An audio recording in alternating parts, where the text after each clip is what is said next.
Friends, स्वागत है आपका अपने चैनल एकेडमी क्लासेस पर। आज हम लोग ज्योग्राफी का पहला चैप्टर जो है उसका एमसीक्यू देखेंगे, क्योंकि जैक बोर्ड में अब क्या है, एमसीक्यू ही आने वाला है। तो सबसे पहले देखते हैं हम लोग संसाधन। निम्नलिखित में कौन सा मानव निर्मित संसाधन है? का कैंसर उपचार की औषधियाँ, खा में है झरने का जल, और गा में है उष्णकटिबंधीय वन। तो इसमें क्या हो जाएगा? कैंसर उपचार की औषधियाँ। वैसा संसाधन जो मानव के द्वारा निर्मित किया जाता है उसे मानव निर्मित संसाधन कहा जाता है। दूसरा नंबर में है जैव संसाधन होते हैं। का में है जीव जंतुओं से व्युत्पन्न, खा में है मनुष्य द्वारा निर्मित, और गा में है निर्जीव वस्तुओं से व्युत्पन्न। इसमें क्या हो जाएगा? इसमें का होगा जीव जंतुओं से व्युत्पन्न, यानी कि वैसे संसाधन जो जीव जंतुओं के द्वारा मिलता है उसे क्या कहते हैं? जैव संसाधन कहते हैं। तीसरा नंबर में है केरल के तटीय रेत में पाया जाने वाला संसाधन क्या है? थोरियम, मोनाजाइट, यूरेनियम, या फिर इनमें से कोई नहीं। तो इसमें क्या हो जाएगा? मोनाजाइट हो जाएगा। उसका चौथा नंबर में संसाधनों की समझदारी पूर्वक उपयोग करना और उन्हें नवीकरण के लिए समय देना क्या कहलाता है? संरक्षण कहलाता है। संसाधन संरक्षण कहलाता है। या फिर गाँव में नवीकरणीय, या फिर इनमें से कोई नहीं। तो इसमें क्या हो जाएगा? संसाधन संरक्षण होगा, क्योंकि संसाधन को जो है ना ज़रूरत से ज़्यादा उपयोग करना उसमें दिक्कत है। पाँचवा नंबर में इनमें से कौन अनवीकरणीय संसाधन का उदाहरण नहीं है? बोल रहा अनवीकरणीय संसाधन वैसे संसाधन है जिसको फिर से हम लोग क्या नहीं कर सकते हैं, पा नहीं सकते। जैसे पेट्रोलियम है, कोयला है, प्राकृतिक गैस है और जल है। तो इसमें पेट्रोलियम जो है ना एक बार बना, उसके बाद फिर इसको बनने में करोड़ों साल लग जाएंगे। खा कोयला में भी वही हाल है। उसके बाद गा प्राकृतिक गैस में भी क्या है, वही है। तो इसमें घा हो जाएगा जल। जल जो है रिसाइकल होते ही रहता है। उसके बाद फिर छठा नंबर में है लद्दाख में पाया गया यूरेनियम इनमें से किसका उदाहरण है? क वास्तविक संसाधन, खा संभाव्य संसाधन, ग नवीकरणीय संसाधन, और फिर घ अनवीकरणीय संसाधन। तो इसमें क्या हो जाएगा? संभाव्य संसाधन वैसा संसाधन जो हाल फिलहाल में पाया गया हो या फिर लेकिन उसका यूज नहीं हुआ, उसको क्या बोला जाता है? संभाव्य संसाधन बोला जाता है। संसाधन होता है क्या होता है? प्राकृतिक उपहार, मानवीय उपहार, मानवीय क्रियाओं का परिणाम, या फिर प्राकृतिक क्रियाओं का परिणाम। तो इसमें क्या हो जाएगा?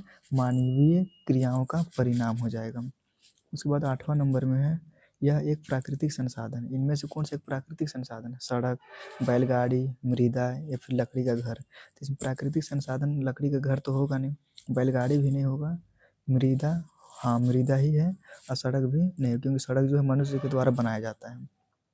नौवां नंबर में है इनमें किनका वाणिज्यिक मूल्य नहीं होता है? कृषि भूमि, कोयला, या फिर गा में है वन, और फिर घा में है माता पिता का घर। इसमें क्या हो जाएगा? माता पिता का घर।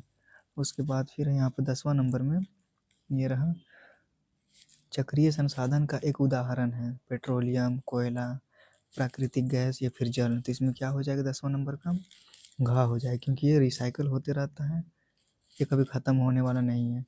11 नंबर में किसी भी भौतिक पदार्थ को मूल्यवान बनाने में सहायक होता है। कोई भी भौतिक पदार्थ को मूल्यवान बनाने में क्या सहायक होता है? तो इसमें क्या हो जाएगा? ए का प्रकृति, खा मनुष्य, गा मनुष्य की योग्यता, घा संसाधन। तो क्या हो जाएगा इसमें? गा मनुष्य की योग्यता, क्योंकि कोई भी चीज़ को मूल्यवान कौन किसके दिमाग से बनाया जाता है? तो मनुष्य के दिमाग से बनाया जाता है। 12 में निम्न में कौन सा एक सतत पोषणीय विकास सिद्धांत नहीं है? प्राकृतिक संसाधनों का सदुपयोग, मानव का स्वयं के विकास के लिए सोचना, ग मानव जीवन की गुणवत्ता को बढ़ाना, घ संसाधनों का पुनः उपयोग। तो इसमें क्या हो जाएगा? ख मानव का स्वयं के विकास के लिए सोचना, ये सतत पोषणीय विकास का सिद्धांत नहीं है। उसके बाद 13 नंबर में प्रधानमंत्री कौशल विकास योजना किनके लिए चलाई जा रही? प्रकृति के लिए, प्रधानमंत्री के लिए, युवाओं के लिए, या फिर बच्चों के लिए? ये क्या हो जाएगा? 13 का हो जाएगा ग, यानी कि युवाओं के लिए, युवाओं के लिए होगा। उसके बाद फिर 14 में है शारीरिक एवं मानसिक शक्ति का विकास निम्न में से किसके सहायता से हो सकता है? शारीरिक और मानसिक शक्ति का विकास किसके सहायता से हो सकता है? ए में पहला में है शिक्षा, तकनीक, स्वास्थ्य एवं कौशल, या फिर तीनों। तो इसमें क्या हो जाएगा? तो इसमें होगा तीनों होगा, शिक्षा भी ज़रूरी है, तकनीक भी ज़रूरी है, स्वास्थ्य एवं कौशल भी क्या है ज़रूरी है। किसी वस्तु को बनाने में नवीनतम ज्ञान का अनुप्रयोग क्या कहलाता है? कोई भी चीज़ को बनाने में नवीनतम ज्ञान को का अनुप्रयोग यानी उसका प्रयोग क्या कहलाता है? प्रौद्योगिकी, उद्योग, मनुष्य की योग्यता या नवीकरणीय। तो क्या हो जाएगा इसमें का प्रौद्योगिकी कहलाता है। ये जैकबोर्ड का है जो एमसीक्यू हो गया। अब इसके बाद फिर अगला वीडियो अपलोड होगा। Thank you.